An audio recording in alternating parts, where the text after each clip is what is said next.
Karena kita Bible study, kita harus siapkan Alkitab. Kemudian kita harus punya buku ya, karena kita mau study. Am I right? Jadi semoga teman-teman harus periksa kembali apakah yang manusia ini katakan itu betul-betul sama dengan Alkitab. Karena yang merupakan kebenaran hanyalah Alkitab. Oke. Sebelum kita masuk, saya rindu kita semua membaca dalam 1 Korintus 2, 1 Korintus 2 ayat 1 sampai 5. 1 Korintus 2 ayat 1 sampai 5. Demikianlah pula ketika aku datang kepadamu, saudara-saudara, aku tidak datang dengan kata-kata yang indah atau dengan hikmat untuk menyampaikan kesaksian Allah kepada kamu. Sebab aku telah memutuskan untuk tidak mengetahui apa-apa di antara kamu selain Yesus Kristus, yaitu Dia yang disalibkan. Aku juga telah datang kepadamu dalam kelemahan dan dengan sangat takut dan gentar. Baik perkataanku maupun pemberitaanku tidak kusampaikan dengan kata-kata hikmat yang meyakinkan, tetapi dengan keyakinan akan kekuatan roh, supaya iman kamu jangan bergantung pada hikmat manusia, tetapi pada kekuatan Allah. Tetapi pada kekuatan Allah. Dan apa itu kekuatan Allah? Kita buka di dalam Roma 1. Roma 1 ayat 16 dan 17. Roma 1 ayat 16 dan 17. Kekuatan Allah yang mana? Sebab aku mempunyai keyakinan yang kokoh dalam Injil. Kalau bahasa Inggrisnya luar biasa. I am not ashamed of the gospel. Saya tidak malu dengan Injil. Karena apa? Injil adalah kekuatan Allah yang menyelamatkan semua orang yang percaya. Pertama-tama orang Yahudi, tetapi juga orang Yunani. Sebab di dalamnya nyata kebenaran Allah yang bertolak dari iman dan memimpin kepada iman, seperti ada tertulis, orang benar akan hidup oleh iman. Teman-teman semua, mari kita kembali satu dalam doa. Bapa di surga, terima kasih ya Bapak, karena kami percaya ketika kami bisa terkumpul untuk bisa Bible study, di mana semua orang yang lain sedang melakukan kesenangan dunia, Engkau memenangkan kami. Bapak, tapi kami rindu juga Engkau memenangkan mereka semua ya Bapak. Ketika kami mau membuka lembaran-lembaran kitab suci, Bapak jadilah guru kami. Biarlah Engkau sendiri yang memperdengarkan firman-Mu. Jika ada manusia yang mencoba memasukkan ide-idenya, Bapa, tolonglah cut itu dan buang. Biarlah Engkau sendiri yang berbicara, dan Bapa, rubahlah hati kami. Buatlah kami menerima pertobatan yang sejati, dan persiapkan kami untuk menjadi umat-umat yang akan berdiri teguh di zaman akhir yang sedang kami hadapi pada saat ini. Robalah kami sama seperti belum sebenarnya. Robalah kami, jangan sampai kami keluar dari Zoom room ini, ataupun di Facebook, ataupun di mana saja ketika kami dengar ini, sebagaimana kami masuk. Terima kasih ya Bapa, kami percaya kekuatan Allah yang adalah Injil yang mengubahkan kami. Kami berdoa di dalam nama Yesus, Tuhan dan Juru Selamat kami. Amin. Teman-teman sekalian, sekali lagi, Anda harus cek dengan Alkitab ini, apakah yang dikatakan itu benar. Dan sekarang, pada kesempatan ini, judul yang akan kita bahas adalah Bait Suci versus Babylon. Choose you this day. Ada beberapa orang yang langsung bilang kepada saya secara pribadi, waduh, ini Bait suci ini bisa berminggu-minggu. Dan bahkan kalau kita mempelajari Alkitab, ini akan berseri-seri, dan ini sebenarnya tidak mungkin untuk kita bisa mengerti kalau tanpa kekuasaan Roh Kudus. Tapi saya rindu agar kita betul-betul memahami esensi dari Bait Suci dan Babylon. Nah, apa itu? Ayat kita, landasan ayat kita adalah terdapat di dalam Wahyu 14. Wahyu 14 ayat 1 Wahyu 14 ayat 6 sampai ayat 12. Wahyu 14 ayat 6 sampai 12. Ini adalah ayat inti kita. Kalau ada beberapa yang sudah tahu, ini adalah pekabaran 3 malaikat ya. Pekabaran 3 malaikat. Wahyu 14 ayat 6. Judulnya kalau dalam Indonesia terjemahan baru adalah pemberitahuan tentang penghakiman. Ini scary things ya, sering ayat 6. Dan aku melihat seorang malaikat lain terbang di tengah-tengah langit, dan padanya ada Injil yang kekal untuk diberitakannya kepada mereka yang diam di atas bumi, dan kepada semua bangsa dan suku dan bahasa dan kaum, dan ia berseru dengan suara nyaring, takutlah akan Allah dan muliakanlah Dia, karena telah tiba saat penghakimannya. Dan sembahlah Dia yang telah menjadikan langit dan bumi dan laut dan semua mata air. Dan seorang malaikat lain, malaikat kedua, menyusul Dia dan berkata, sudah rubuh Babel, kota besar itu, yang telah memabukkan segala bangsa dengan anggur hawa nafsu cabulnya. Ayat 9.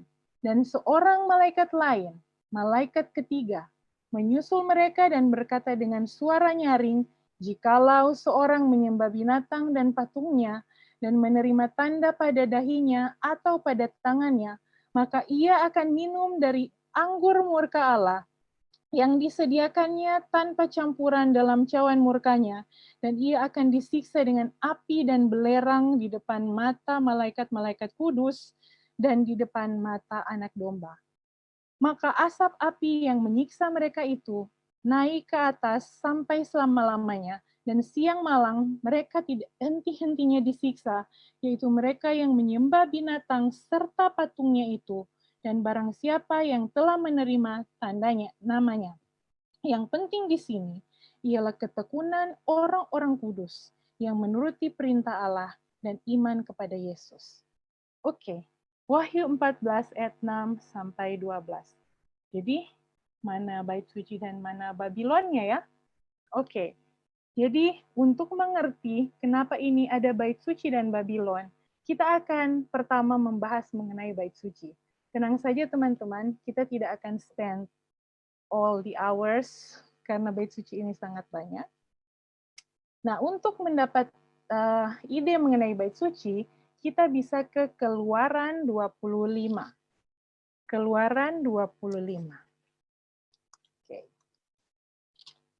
Nah, di Keluaran 25, ini adalah dimulainya Tuhan bilang, tolong bikinkan kemah suci kepada saya, dan tujuan dari kemah suci ada di ayat 8. Keluaran 25 ayat 8, saya mau kasih tahu ayat 8 dan 9. Dan mereka harus membuat tempat kudus bagiku, supaya aku akan diam di tengah-tengah mereka. Ini adalah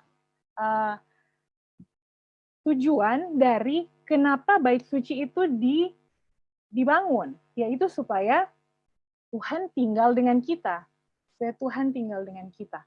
Nah, untuk membuat bait suci, nggak suka-suka si Musa, tetapi dia bilang, kamu bikin bait suci, ayat 9, menurut segala apa yang kutunjukkan kepadamu sebagai contoh kemah suci dan sebagai contoh segala perabotannya, demikianlah harus kamu membuatnya.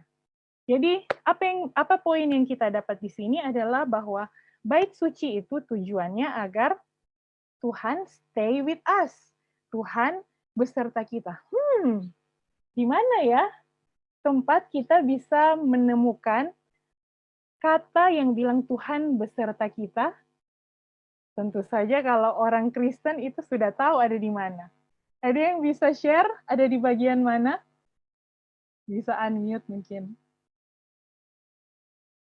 Saya rindu teman-teman bisa interaktif sedikit juga. Ada yang bisa share di mana kita bisa menemukan kata atau frase yang mengatakan Tuhan beserta kita?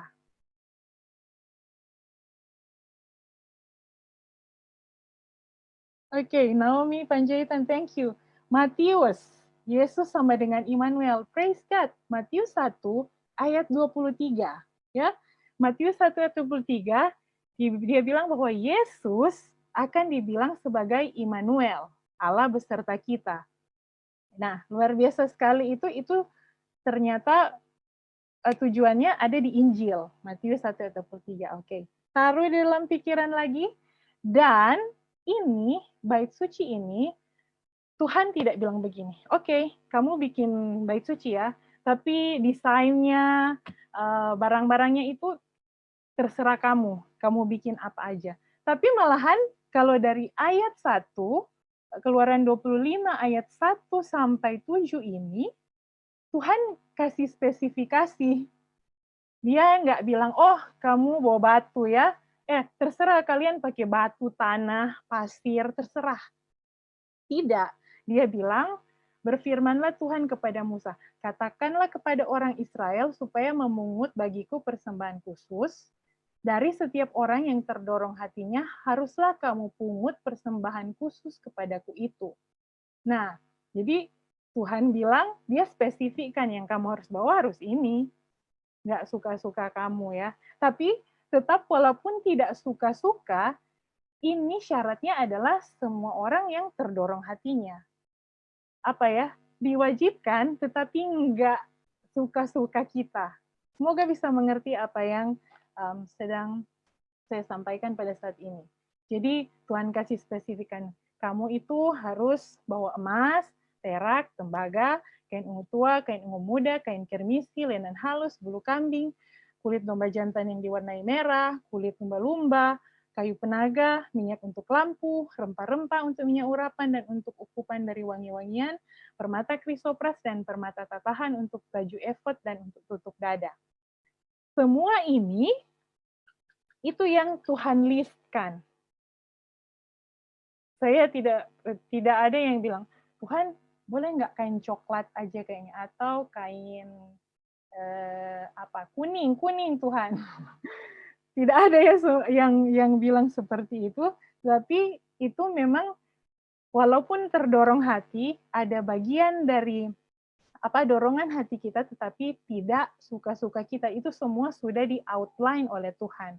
Karena dia sendiri yang adalah desainer dari kemah suci ini, dan ini ketika dia yang membangun itu perfect. Itu yang bisa kita lihat dari sini. Sebenarnya ada pembelajaran juga bagaimana Anda tahu bahwa ini adalah anatomi fisiologi tubuh kita, but anyway, itu mungkin ada pembelajaran yang lain. Tapi ini dulu yang kita lihat, bahwa bait suci itu pertama adalah tujuannya agar Allah diam dengan kita, dan kemudian untuk membangunnya diperlukan instruksi dari Tuhan tepat seperti apa yang ditunjukkan oleh Tuhan untuk membuat bait suci itu tersebut. Oke. Jadi itu poin-poin yang pertama. Kemudian, nah teman-teman biasanya, mungkin saya bisa share screen, saya akan share screen mengenai bait suci. Kalau yang belum pernah lihat bait suci itu seperti apa, saya akan share screen. Sebentar. Tabernacle. Anda bisa langsung ke Google sih sebenarnya. Saya hanya buka Google ini. Oke. Jadi Anda mau cek yang mana, terserah. Mungkin ini ya, ini saja. Semoga bisa kelihatan. Ini dia. Jadi ini adalah bait suci yang dibuat oleh Musa dan orang Israel. Oke. Biasanya kita akan bahas dari oh ini saja, dari perkemahan, kemudian ada pintu, kemudian ada pelataran luar, ini ada mezbah korban bakaran, kemudian ada di sini ada bejana pembasuhan. Oke, saya mau lihat yang terlihat sampai dalam-dalamnya, yang lebih besar. Nah, mungkin ini saja ya. Jadi dari pintu masuk, ini kan yang dari luar itu ada perkemahan, kemudian masuk dari pintu ada mezbah korban bakaran, kemudian ada bejana pembasuhan, kemudian masuk ke dalam kemah suci itu ada meja roti sajian, kemudian ada kandil ini, mezbah ukupan, dan kemudian di dalam ada tabut perjanjian. Tapi saya akan mencoba untuk sharing kepada teman-teman mulai dari perabot yang Tuhan suruh buat untuk pertama kali. Nah, yang Tuhan suruh buat pertama kali terdapat dalam Keluaran 25 ayat 10. Oke. Jadi karena ini akan di-share screen ayat-ayatnya, semoga teman-teman bisa picture tahan gambar ini di dalam imajinasi teman-teman, atau kalau yang punya Bible Study Journal, kalian bisa menggambarnya, karena ini sangat precious. Ini bait suci ini luar biasa sekali pelajaran-pelajarannya teman-teman. Anda bisa taruh kembali lagi, saya ulangi, ini ada pelataran, masuk ke sini ada mezbah korban bakaran, kemudian bejana pembasuhan, meja roti sajian, kandil, kemudian mezbah ukupan, dan kemudian tabut perjanjian. Kita akan balik lagi, tetapi saya rindu agar ayat-ayatnya di-share di layar. Oke. Jadi, perabot yang pertama yang Tuhan suruh adalah tabut perjanjian. Keluaran 25 ayat 10 sampai 22. Nah, tapi kita tidak akan baca semuanya ini. Kita akan fokus kenapa yang pertama kali disuruh buat adalah tabut perjanjian. Keluaran 25 ayat 21 dan 22. Keluaran 25 ayat 21 dan 22, firman Tuhan berkata, "Haruslah kau letakkan tutup pendamaian itu di atas tabut, dan dalam tabut itu engkau harus menaruh loh hukum yang akan kuberikan kepadamu." Jadi di tabut perjanjian itu ada hukum di dalam itu, dan ayat 22 ini luar biasa sweet for me. Dan di sanalah aku akan bertemu dengan engkau, dan dari atas tutup pendamaian itu, dari antara kedua kerup yang di atas tabut hukum itu, aku akan berbicara dengan engkau tentang segala sesuatu yang akan kuperintahkan kepadamu untuk disampaikan kepada orang Israel. Tabut perjanjian ini yang teman-teman semua, kita semua sudah lihat, dia ada di dalam bilik maha suci, di situ adalah tempat ketemuan dengan Tuhan. Di situ adalah tempat kita berbicara dengan Tuhan. Dan Tuhan sebenarnya rindu, kalau kita lihat tadi di Keluaran 25 ayat 8, itu adalah tujuannya, bait suci itu dibuat supaya kita bisa bertemu. Oh, berarti kalau Tuhan bilang dia mau bertemu dan diam dengan kita, berarti sebelumnya kita lagi berpisah dengan Tuhan. Sebelumnya, kita tidak bertemu dengan Tuhan. Memang betul yang terjadi dulu adalah, kalau dalam pengalaman orang Israel, itu di dalam Keluaran, sebentar, dia ada di Keluaran 19, oke, ya betul, Keluaran 19, kemudian Tuhan mengatakan di mulai dari ayat 8. Mulai dari ayat 8, dia bilang seperti ini. Atau mungkin dari ayat 7, lalu datanglah Musa dan memanggil para tua-tua bangsa itu dan membawa ke depan mereka segala firman yang diperintahkan Tuhan kepadanya. Seluruh bangsa itu menjawab bersama-sama, segala yang difirmankan Tuhan akan kami lakukan. Lalu Musa pun menyampaikan jawab bangsa itu kepada Tuhan. Berfirmanlah Tuhan kepada Musa, sesungguhnya aku akan datang kepadamu dalam awan yang tebal dengan maksud supaya dapat didengar oleh bangsa itu apabila aku berbicara dengan engkau dan juga supaya mereka senantiasa percaya kepadamu. Lalu Musa memberitahukan perkataan bangsa itu kepada Tuhan.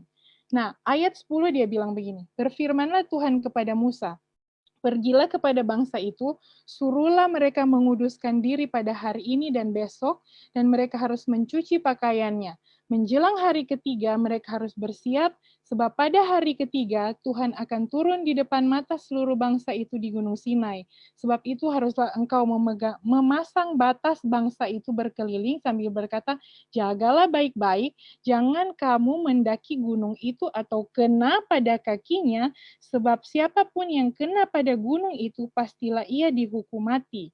Tangan seorang pun tidak boleh merabanya, sebab pastilah ia dilempari dengan batu atau dipanahi sampai mati, baik binatang, baik manusia, ia tidak akan dibiarkan hidup, hanya apabila sangkakala berbunyi panjang, barulah mereka boleh mendaki gunung itu. Nah, teman-teman sekalian, kita tidak bisa untuk bersatu dengan Tuhan pada kondisi seperti kita sekarang ini. Kita berdosa, dan kalau kita ketemuan dengan Tuhan, kita akan mati. Tuhan itu suci dan tidak bisa bertemu dengan kita dalam kondisi yang berdoa. Ini juga terdapat dalam Yesaya 59, Yesaya 59 ayat 1 dan 2. Yesaya 59 ayat 1 dan 2. Sesungguhnya tangan Tuhan tidak kurang panjang untuk menyelamatkan dan pendengarannya tidak kurang tajam untuk mendengar. Tetapi yang merupakan pemisah antara kamu dan Allahmu ialah segala kejahatanmu, dan yang membuat dia menyembunyikan diri terhadap kamu sehingga ia tidak mendengar ialah segala dosamu. Jadi dosa, ini kayaknya sudah ulang-ulang ya, tapi semoga ini bisa kita pikirkan baik-baik. Kenapa Tuhan tidak datang-datang? Kenapa Tuhan, kenapa kita merasa kecewa, kenapa kita merasa penuh dengan kegelapan, kenapa kita pada saatnya galau, tidak memiliki kehidupan, karena kita tidak bersama-sama dengan Tuhan. Dan yang menghalangi kita dengan Tuhan adalah dosa kita. Semoga kita menangkap ini, kita ini harusnya Tuhan bilang, kita bisa sama-sama.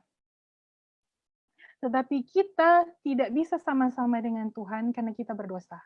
Nah, teman-teman, boleh saya share screen lagi, Jo?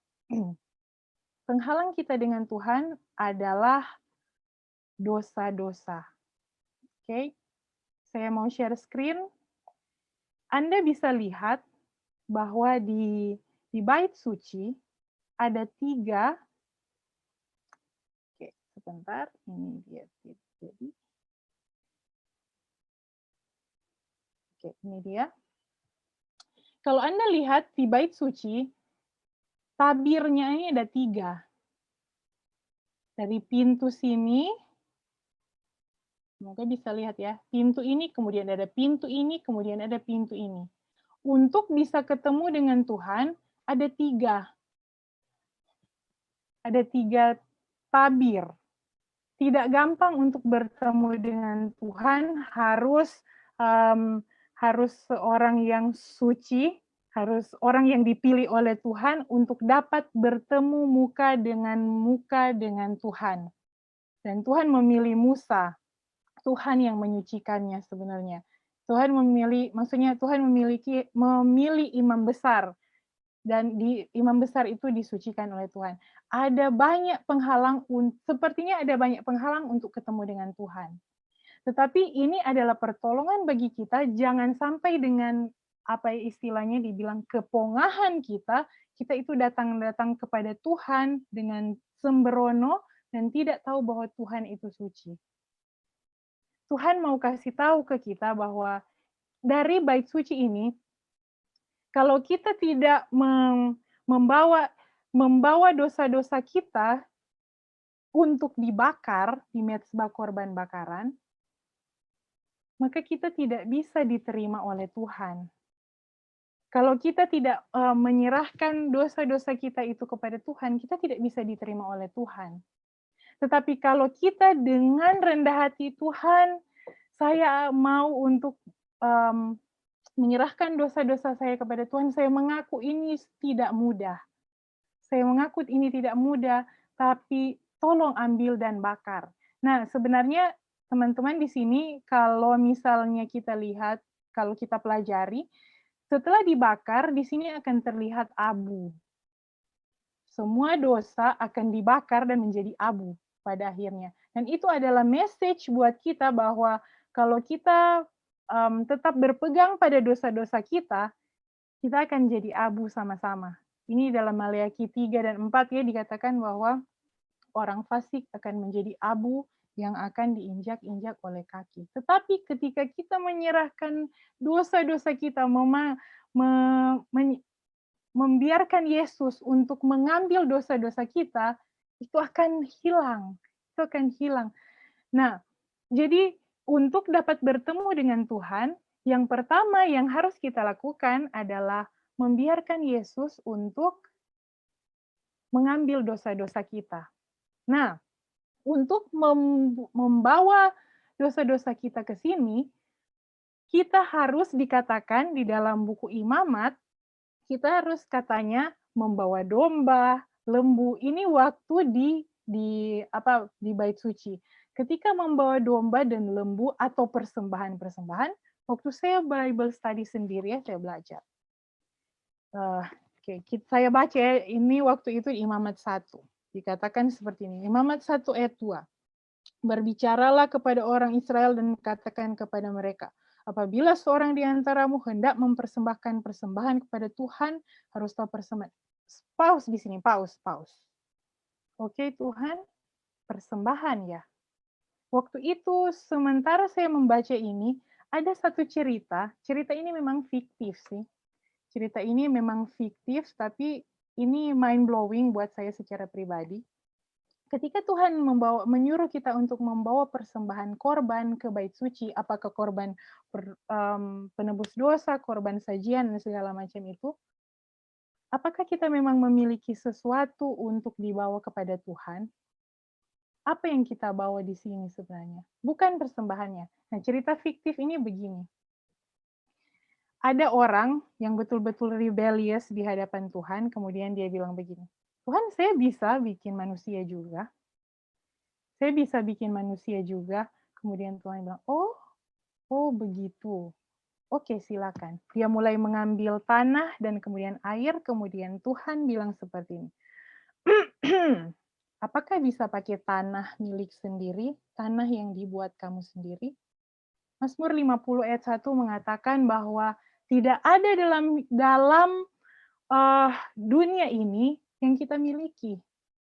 Bahkan semua yang kita miliki, ada lagu dari Don Moon mengatakan, what do I have that is not already yours?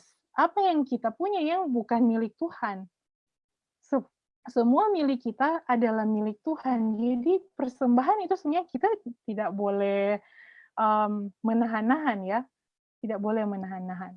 Yang membuat kita membawa persembahan itu adalah karena dosa kita. Yang kita miliki adalah dosa. Dan dosa itu dibawa ke bait suci untuk dihilangkan. Pada pelataran ini, saya akan ringkaskan, di pelataran ini dosa kita diampuni. Karena di mezbah korban bakaran ini melambangkan kematian Kristus. Dan kemudian bejana pembasuhan ini adalah simbol dari kelahiran yang baru. Jadi dari Kristus mengampuni kita itu akan mengampuni kita dari hukuman dosa. Dari hukuman dosa. Ketika dosa-dosa kita akui, Tuhan, saya masih begini, kebiasaan buruk saya begini. Maka Kristus mengampuni kita dari dosa. Kristus mengampuni dari dosa yang kita akui, dan Berikutnya di dalam sini ada meja roti sajian, kemudian ada kandil dan kemudian ada doa. Ini melambangkan baca Alkitab, doa, dan kemudian bersaksi. Dalam pola hidup seperti ini adalah pola hidup penyucian. Kristus menggunakan 3 sarana ini untuk membebaskan kita dari dosa. Jadi kita diampuni, kemudian kita dibebaskan dari dosa, sehingga setelah ini semua proses ini berlanjut, kita akan bisa satu dengan Tuhan, ketemu dengan Tuhan. Nah, panjang sekali ya ini. Sebenarnya ini sudah disamerikan, sudah disimpulkan di dalam Injil. Mari kita baca Matius 1 ayat 21 dan 23. Kenapa saya harus ulang-ulang ini? Matius 1 ayat 21 dan 23. Kita bisa mengaku sebagai orang Kristen.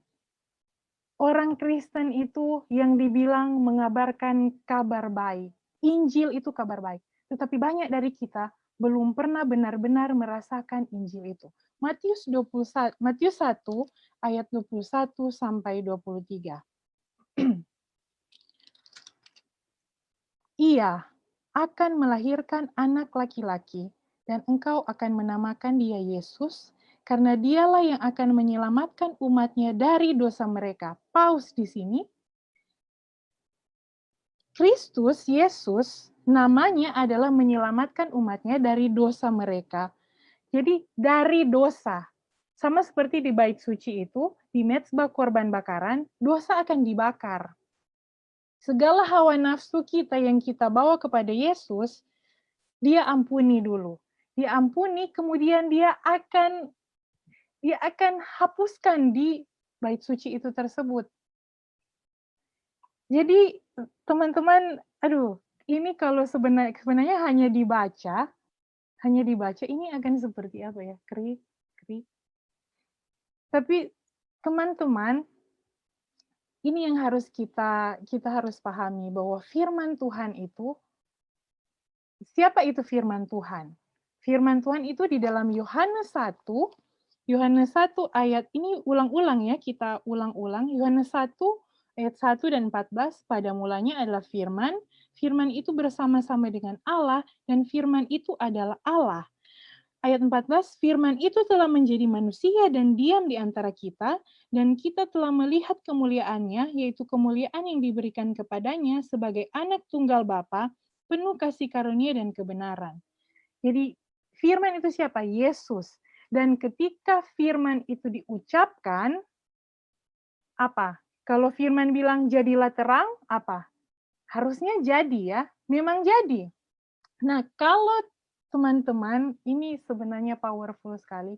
Ketika Kristus berfirman, jadilah kamu suci, jadilah kamu sempurna. Harusnya itu jadi. Janganlah kamu tidak berbuat dosa. Teman-teman, kita baca di dalam 1 Yohanes 3. Ini buat saya secara pribadi ini sangat powerful. 1 Yohanes 3 mulai ayat 6. 1 Yohanes 3 mulai ayat 6, dan kita akan baca sampai ayat 10. Karena itu, setiap orang yang tetap berada dalam Dia, tetap berada di dalam Dia ya. Sebenarnya bait suci itu adalah supaya kita tetap dalam Dia, tidak berbuat dosa lagi. Tidak berbuat dosa lagi. Setiap orang yang tetap berdosa, tetap berbuat dosa, tidak melihat dan tidak mengenal Dia. Jadi teman-teman sekalian, kalau kita masih terjebak dalam dosa, itu adalah tanda yang pasti Yesus tidak sama-sama dengan kita. Itu tanda yang pasti. Ayat 7. Anak-anakku, janganlah membiarkan seorang pun menyesatkan kamu. Ini camkan baik-baik. Barang siapa yang berbuat kebenaran adalah benar, sama seperti Kristus adalah benar. Jadi hanya yang berbuat benar, yang betul-betul melihat Kristus, yang bersama-sama dengan Kristus. Kita bisa bilang pengikut Kristus, tapi kalau kita berdusta, kalau kita tidak menghormati orang tua, kita suka mengucapkan hal-hal yang jahat mengenai orang lain, kita tidak memiliki Kristus. Itu jelas. Jangan seorang pun menyesatkan kita, oh ya, it's okay, kan kita nanti progresif, Kang, begitu. Masih ada, ya Tuhan kan semampu-mampu kita, semampu-mampu kita. Ayat 8 lebih jelas. Barang siapa yang tetap berbuat dosa sekecil apapun berasal dari iblis. Sebab iblis berbuat dosa dari mulanya. Untuk inilah anak Allah menyatakan dirinya, yaitu supaya ia membinasakan perbuatan-perbuatan iblis itu. Ayat 9, kembali lagi dikatakan, setiap orang yang lahir dari Allah tidak berbuat dosa lagi. Sebab benih ilahi tetap ada di dalam dia, dan ia tidak dapat, teman-teman, ia tidak dapat berbuat dosa karena ia lahir dari Allah. Teman-teman, ingat lagi ketika Tuhan berfirman itu jadi. Dan ketika dia bilang, kamu tidak dapat berbuat dosa. Do you believe it? Teman-teman bisa percaya ini bahwa Tuhan bisa bilang, jadilah kamu tidak dapat berbuat dosa. Karena lahir dari Allah.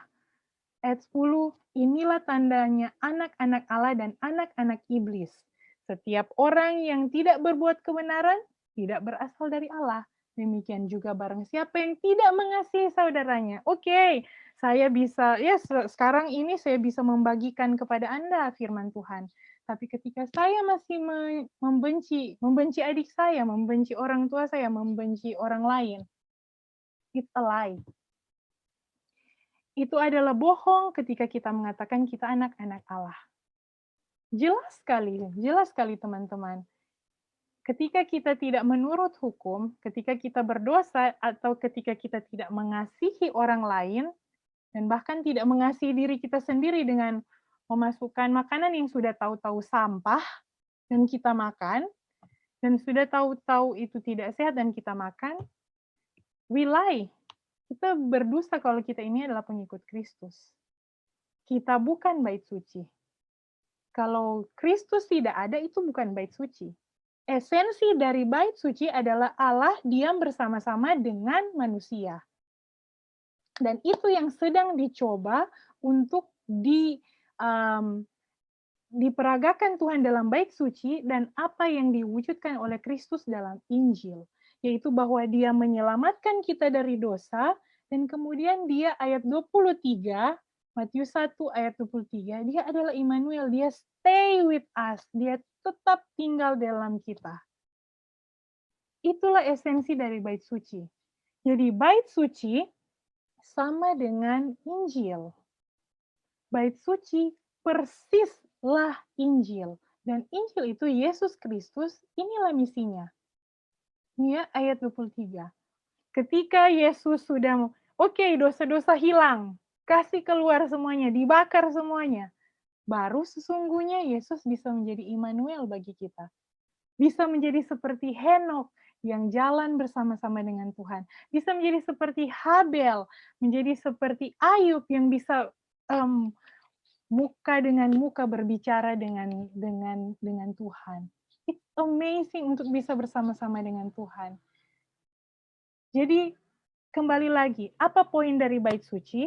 Poin dari bait suci adalah bahwa Yesus menyelamatkan kita dari dosa kita, dia mengampuni kita, dia melepaskan kita dari kuasa dosa, dan yang berikutnya adalah tinggal bersama dengan kita supaya kita tidak berdosa lagi. Itu dari bait suci. Sekarang kita lihat dari Babylon. Babylon kecil saja. Babylon kita lihat dalam Kejadian 11 ayat 4. Kita tidak perlu belajar banyak mengenai Babylon karena kita sangat natural untuk menjadi Babylon. Kejadian 11 ayat 4. Tentunya teman-teman sudah tahu ya, ini mengenai Menara Babel. Dia bilang seperti ini. Juga kata mereka, marilah kita dirikan bagi kita sebuah kota dengan sebuah menara yang puncaknya sampai ke langit, dan marilah kita cari nama. Kita cari nama sendiri ya, supaya kita jangan terserak ke seluruh bumi. Kalau kita masih ingat konteks dari bacaan ini adalah bahwa Tuhan bilang, enggak kok, saya tidak akan lagi membinasakan bumi ini dengan air bah. Jadi tidak apa-apa dan kalian bertambah banyaklah dan penuhi bumi. Penuhi bumi ya disuruh berserak. Tetapi saking disobey, tidak mau percaya apa yang Tuhan bilang enggak apa-apa, saya tidak akan menghancurkan bumi ini lagi dengan air bah, tapi ini parno, jadi parno sendiri. Oke, kayaknya takutnya Tuhan kasih banjir lagi, kita bikin menara. Dan kemudian apa? Mereka mencari nama. Kalau bahasa Inggris itu, let us find a name for us. Nama. Jadi esensi dari Babylon, kalau kita juga bisa, nanti saya akan tampilkan sebentar, Babylon ini juga ada di zamannya Daniel, di mana Daniel sudah katakan kepada Nebukadnezar bahwa, oh tuankulah raja yang adalah emas itu. Tapi kemudian akan ada kerajaan yang lain, yang di perak, kemudian tembaga, yang berikut-berikutnya. Tetapi saking tidak percayanya si Nebukadnezar ini, dia bikin patung dari emas dari kepala sampai ke kaki. Ya, ini Daniel 3 ini ya, ini dia. Dan esensi dari Babylon adalah tidak percaya dan tidak menurut. Sekecil apapun, mengexcuse dosa, mengexcuse untuk kepentingan diri, that's Babylon. Babylon. Nah, saya mau kasih lihat ini dia. Mungkin saya bisa share screen sekarang ya. Sekarang kita akan balik ke Wahyu 14 ayat 6 sampai 12 tadi. Wahyu 14 ayat 6 sampai 12. Bentar, saya akan share screen. Tapi kita buka dulu semuanya di Wahyu 14 ayat 6 sampai 12. Oke, sebentar.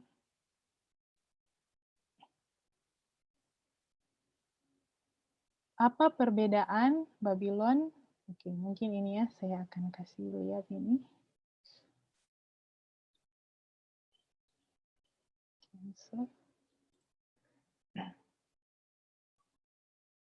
Oke, ini dia. Apakah sudah terlihat ini slide warna hitam? Ya, slide warna hitam. Nah, tadi kita sudah lihat bahwa esensi dari bait suci adalah Injil. Dan pekabaran malaikat ketiga di Wahyu 14 ayat 6 sampai 7 adalah seorang malaikat datang di tengah-tengah langit dan kemudian dia punya apa? Injil yang kekal. Injil yang kekal dan dia bilang takutlah akan Allah dan sembahlah dia karena sudah tiba hari penghakimannya. Jadi Injil ini harus real. Injil ini sudah terjadi dalam kita day by day, hari demi hari. Dosa-dosa itu kita serahkan kepada Kristus. Tentu saja kalau yang saya bilang tadi bahwa seharusnya ketika Tuhan bilang jadilah kamu suci, harusnya bisa jadi ya. Tetapi kita dalam related kepada pengalaman saya secara pribadi, saya punya dosa yang saya tidak tahu itu dosa. Dan firman Tuhan kecil-kecil itu akan menyadarkan saya, oh ternyata saya berdosa. Dan setiap kali saya menyadari bahwa itu dosa, saya harus mengklaim janji Tuhan dalam Injil.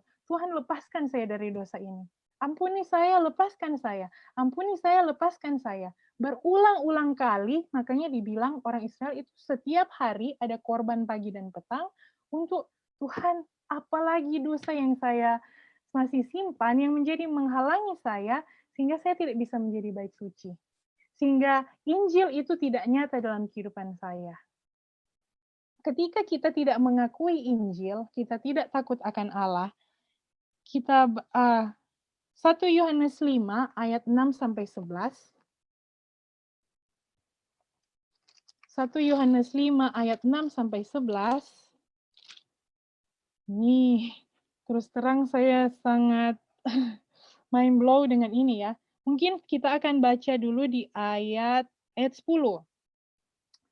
Ayat 10, barang siapa percaya pada anak Allah. Nah, anak Allah ini kan, Injil itu kan, bahwa Yesus dan Immanuel, barang siapa percaya pada anak Allah, ia mempunyai kesaksian itu dalam dirinya. Barang siapa tidak percaya pada Allah, ia membuat dia siapa ini? Tuhan menjadi pendusta, karena ia tidak percaya akan kesaksian yang diberikan Allah tentang anaknya. Dan inilah kesaksian itu, Allah telah mengaruniakan hidup yang kekal pada kita, dan hidup itu ada di dalam anaknya. Ayat 12, barang siapa memiliki anak, ia memiliki hidup. Barang siapa tidak memiliki anak, ia tidak memiliki hidup. Ketika Yesus masih di luar, ketika kita masih ada dosa, yang pasti Yesus itu masih di luar. Dan kita belum menunjukkan bahwa kita percaya pada Injil, walaupun KTP kita Kristen. Belum. Kita masih sedang mengatakan, Tuhan kayaknya masih kuasa dosa lebih ini ya dari Tuhan. Kuasa dosa masih lebih berkuasa dari Tuhan, karena saya tidak bisa give up makanan ini. Saya tidak bisa give up dosa pornografi. Saya masih belum bisa give up dosa kecanduan rokok, alkohol. Perbedaan orang Kristen dan yang tidak mau menjadi umat Allah adalah orang-orang ini mengalami pengalaman diampuni Allah dan terlepas dari semua dosa. Terlepas dari dosa. Setiap kecanduan kita, setiap kebiasaan buruk kita, itu akan terlepas. By faith, kita percaya bahwa Tuhan akan menjadikan Injil itu, akan membuat kita takut akan Allah. Setiap kali kita menolak pekabaran malaikat pertama, kita menerima, maksudnya bukan menerima ya, kita tidak bisa mengerti pekabaran malaikat kedua. Kita tidak bisa mengabarkan pekabaran malaikat kedua bahwa Babel sudah rubuh, karena kita akan bersama-sama rubuh dengan Babel. Kita akan bersama-sama dengan Babel dalam ketidakpercayaan, dan kita akan menolak itu. Sehingga pekabaran malaikat ketiga ini harus dicantumkan. Pekabaran malaikat ketiga itu mencakup yang pekabaran malaikat pertama dan kedua. Teman-teman bisa baca, saya sudah kasih rangkum di sini, tetapi Anda harus tetap membaca firman Tuhan. Nah, ayat 9, ayat 12 itu sebenarnya Tuhan sedang bertanya kepada kita, final. Ini sudah 6.000 tahun, saya sudah kasih tahu bahwa ini, kalau engkau menerima Injil yang kekal, engkau akan menerima hidup yang kekal. Kalau kamu mau memilih Babylon, kalau Anda mau tetap menahan dosa-dosa yang menghalangi, itu akan rubuh. Dan sekarang di pekabaran malaikat ketiga adalah seperti ini. Kamu, Grace Kaparang, saya mau tanya kepada Anda secara pribadi. Kamu mau pilih Allah atau binatang? Kamu mau pilih Allah atau dosa-dosamu? Kamu mau pilih siapa? Dan pekabaran ini adalah kunci dari Alkitab, teman-teman. Adam dan Hawa, pekabaran ini ditanyakan, Allah ataupun pengetahuan baik dan jahat. Kain dan Habel, Allah atau persembahan sesuai firman Allah, atau yang suka-suka. Nuh, Allah atau dunia senang-senang. Abraham, Allah atau anak yang menjadi lebih dari Allah. Lot, Allah atau Sodom. Israel, Allah atau Mesir. Yosua, pilihlah pada hari ini, Allah atau Baal. Elia juga, dia menyampaikan kepada orang Israel, pilih Allah atau Baal. Yohanes, bertobatlah karena kerajaan surga sudah dekat. Kerajaan surga itu Yesus sendiri. Apakah kamu mau Yesus ada di dalam kehidupanmu, atau masih mau memilih dosa sekecil apapun? Nah sekarang, ada banyak sekali berhala yang kita masih simpan. Ada banyak sekali dosa yang menghalangi kita agar Yesus bisa sepenuhnya tinggal. itu adalah pekabaran yang diulang-ulang, diulang-ulang yang kita bisa baca dalam Ibrani 1 ayat 1 mengatakan seperti ini. Setelah pada zaman dahulu Allah berulang kali dan dalam pelbagai cara berbicara kepada nenek moyang kita dengan perantaraan nabi-nabi. Anda bisa baca seterusnya ini mengenai Yesus Kristus. Yesus sudah datang loh. Yesus itu kalau kita berpisah dari dia tidak rugi sebenarnya. Yang rugi adalah kita, saudara-saudara, teman-teman sekalian. Yang rugi adalah kita. Yang mati adalah kita. Yesus adalah Allah. Tapi kenapa dia repot-repot untuk menanyakan hal ini?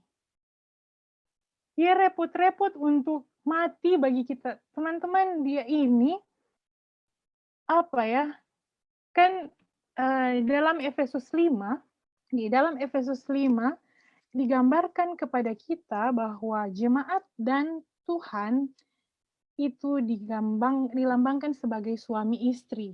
Efesus 5 ayat 22 sampai 33 ya. Rahasia bahwa hubungan Kristus dan jemaat adalah seperti suami istri. Dan juga di dalam yang lain, di ayat yang lain, saya sudah lupa di mana ayatnya, bahwa kita ini adalah tubuh Kristus. Nah, Yesus adalah kepala, dan kemudian kita adalah tubuhnya. Tuhan memang tidak akan rugi ya untuk kehilangan kita. Tetapi rasa sakit yang dirasakan oleh Yesus ketika kita menolak dia, yang kita menolak dia untuk sepotong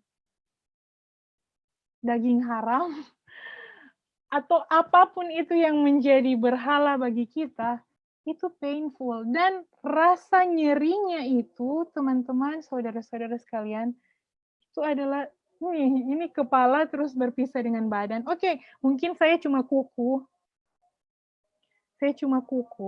tapi saya mau memisahkan diri dari Kristus. Yang sakit siapa? Tuhan merasakan sakit untuk berpisah dengan kita, padahal dia sebenarnya tidak harus. Yang rugi adalah kita. Tapi marilah kita tidak membuat Yesus menjadi tidak menjadi semakin sakit. Ada satu kutipan yang saya ingin bagikan kepada teman-teman semua.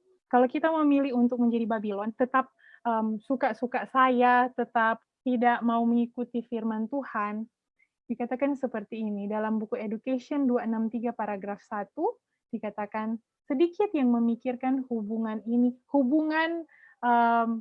gospel atau Injil itu diberitakan ke seluruh bumi supaya tiba kesudahannya. Dia bilang seperti ini, sedikit yang memberikan perhatian kepada penderitaan yang telah diakibatkan oleh dosa kepada pencipta kita.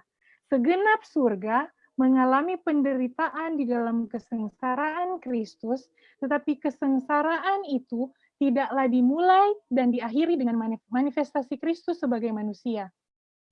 Salib adalah satu manifestasi kepada indera kita yang tumpul terhadap penderitaan sejak mulanya yang telah dibawa oleh dosa ke hati Tuhan. Nah, ini ada dalam Alkitab, teman-teman.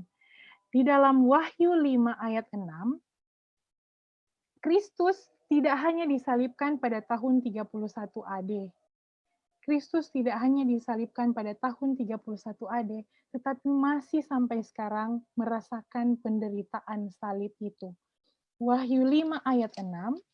Nah, unfortunately, di dalam terjemahan bahasa Indonesia, dia ini agak diterjemahkan agak kurang baik. Nah ini ada dalam Wahyu 5 ayat 6 dan Wahyu 13 ayat 8. Mungkin saya akan share di Wahyu 13 ayat 8 karena yang muncul di sini adalah Wahyu 13 ayat 8 yang versi King James Version. Dia bilang seperti ini. And all that dwell upon the earth shall worship him whose names are not written in the book of life. Ini, the Lamb slain from the foundation of the world. Kalau dalam bahasa Indonesia dia bilang bahwa buku kehidupan anak domba Jadi buku kehidupan ini yang dari sejak mulanya. Tapi ini dibilang bahwa ini buku kehidupan dari lamb, dari anak domba yang sudah tersembelih dari sejak foundation of the world. Teman-teman, ketika kita memilih untuk menjadi Babylon, ketika kita memilih untuk mati, tidak mau bersama-sama dengan Kristus dengan cherish, menyayangi dosa-dosa sekecil apapun, kita sedang menyalibkan Kristus.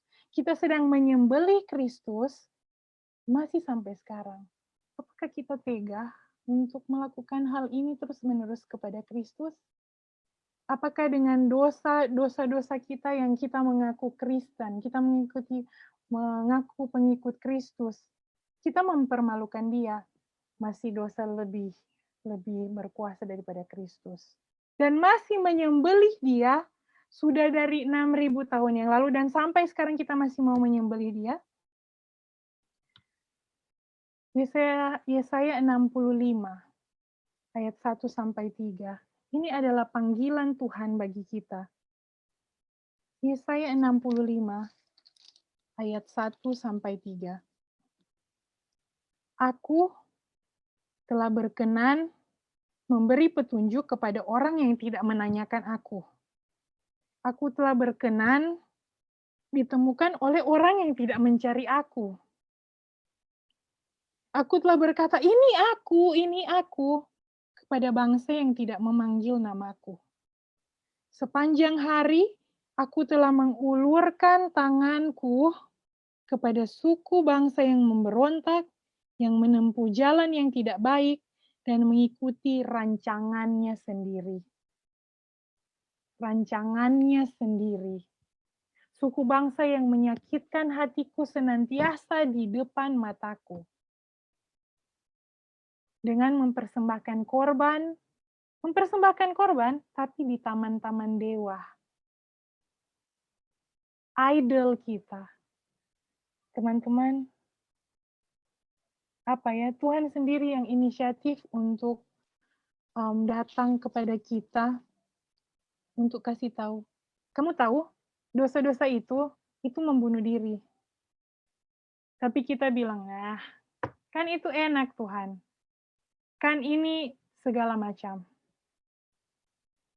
Teman-teman, can we stop? Bisakah kita berhenti untuk menyalibkan Yesus? Dia masih sementara tersalib. Masih sementara kalau dalam hubungan, cintanya itu masih ditolak. Ini masih sementara, ayo. Pekabaran malaikat ketiga merangkum, dia sedang tanya baik-baik. Final. Sekarang kamu mau pilih siapa? Dalam satu occasion di Yosua itu melihat panglima tentara Tuhan, kemudian dia bertanya kepada panglima itu, dia bilang, apakah engkau atau lawan? Dan Yesus yang adalah panglima itu, dia mengatakan, bukan. Ya, puji Tuhan. Ya, thank you, Brother Joe. Ya, dalam Yosua 6 ini dia katakan bahwa apakah engkau lawan atau kawan? Tetapi the captain of the Lord bilang, bukan. Kita tidak meminta Tuhan untuk Tuhan mau untuk di pihak saya atau lawan saya. Tuhan bilang bukan. Kitalah yang harus take stand. Kita yang harus mengambil posisi. Apakah kita mau sanctuary yang betul-betul bebas dari dosa? Ini tidak mungkin memang. Tapi ketika Tuhan yang mengatakannya, apakah kita percaya? Atau kita puas dengan Babylon? Apakah kita puas dengan Babylon yang oke, Tuhan, ini mungkin terima kasih Jo di Yosua 5 ayat 14 ya. Saya akan share patung di Babylon. Saya akan share screen pada saat ini. Oke. Sebelumnya, it's okay, Anda akan lihat ini. Apakah sudah terlihat? Ini dia. Oke. Oh. Maaf, bukan ini slide-nya.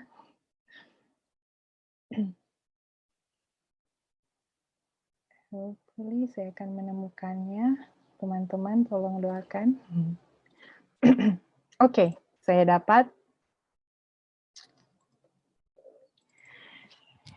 Kalau kita menolak untuk percaya, oke Tuhan, saya akan menjadi persembahan, saya akan jadi bait suci seluruh tubuh ini, tetapi jangan atur telinga saya yang masih mau mendengarkan musik-musik seperti ini.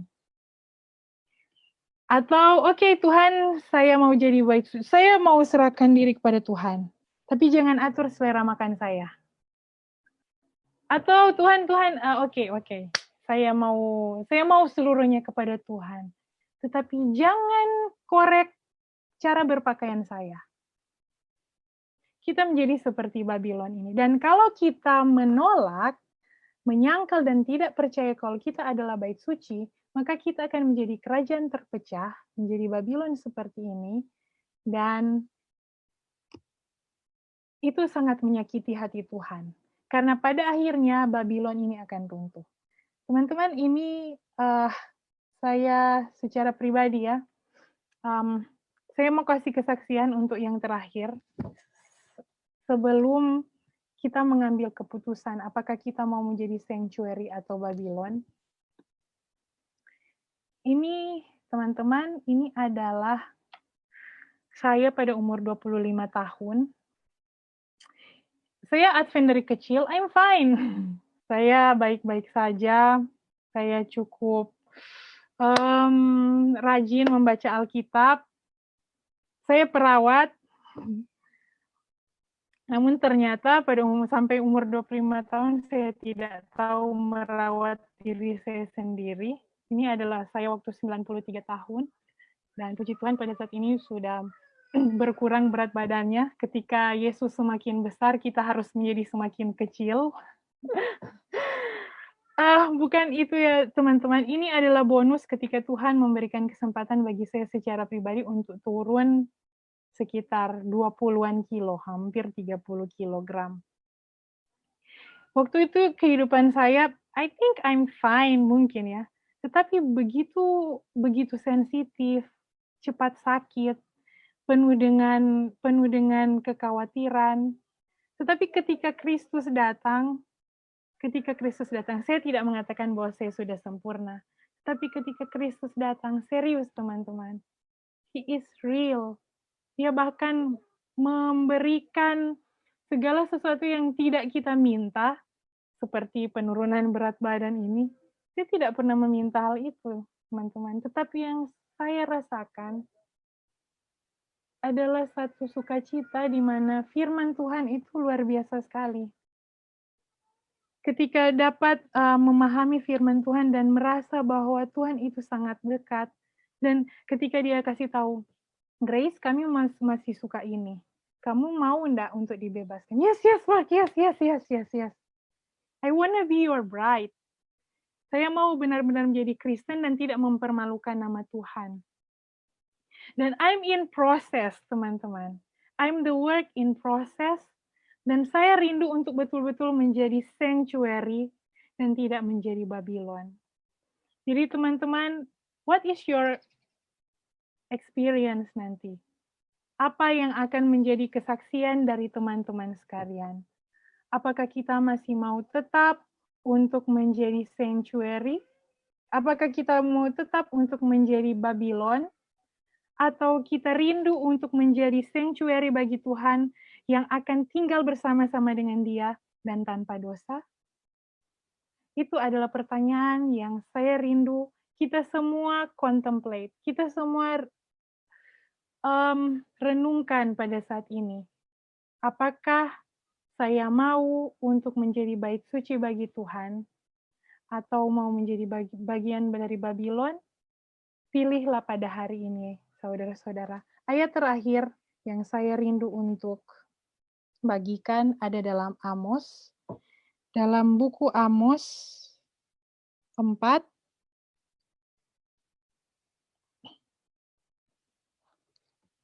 buku Amos 4 ayat 12. Buku Amos 4 ayat 12. Teman-teman juga boleh baca ini. Ini sebenarnya adalah rebuke. Kita begitu berdosa, teman-teman. Tetapi Amos 4 ayat 12 akan mengamarkan kepada kita. Sebab itu, demikianlah akan kulakukan kepadamu, hai Israel, oleh karena aku akan melakukan yang demikian kepadamu, maka bersiaplah untuk bertemu Allahmu. Bersiaplah untuk bertemu Allahmu, teman-teman sekalian, dan saya secara pribadi, choose you this day. Pilihlah pada hari ini. Mau jadi bait suci atau Babylon? Tanyakan kepada Anda secara pribadi. Mari kita berdoa. Bapa di surga, sesungguhnya ya Bapa, kami benar-benar hampir rubuh. Setiap hari ketika Engkau tidak bersama-sama dengan kami jadi bulan-bulanan setan. Kami mengalami kekhawatiran yang tidak jelas. Kami gampang membenci orang. Kami gampang mempermalukan diri kami sendiri dengan kemarahan atau apapun itu. Kami gampang sekali berkata-kata yang tidak senonoh. Kami gampang sekali berkata-kata, berpikir, dan bertindak yang akan mempermalukan kami dan nama Tuhan. Kami masih sering menyalibkan Engkau ya Bapa. Namun terima kasih karena dalam ketidaklayakan kami, dalam keras kepala kami, dan dalam segenap keberdosaan kami, Engkau tetap mengajak kami untuk datang kepadamu. Dan bukan hanya datang kepadamu untuk tinggal di dalam rumahmu. Bapa, terima kasih Engkau tidak menyerah untuk kami. Tetaplah latih kami untuk tetap stay di dalam rumah Tuhan. Sehingga kami boleh mengatakan sama seperti Daud, lebih baik 1000 hari di dalam pelataran-Mu daripada lebih baik 1 hari dalam pelataran-Mu daripada 1000 hari di tempat lain. Bapa, jadikanlah kami bait suci-Mu. Dan tolonglah kami jika ada hal-hal yang belum kami serahkan. Ada dosa-dosa yang masih kami simpan. Tunjukkanlah itu ya Bapa dan sembuhkanlah kami.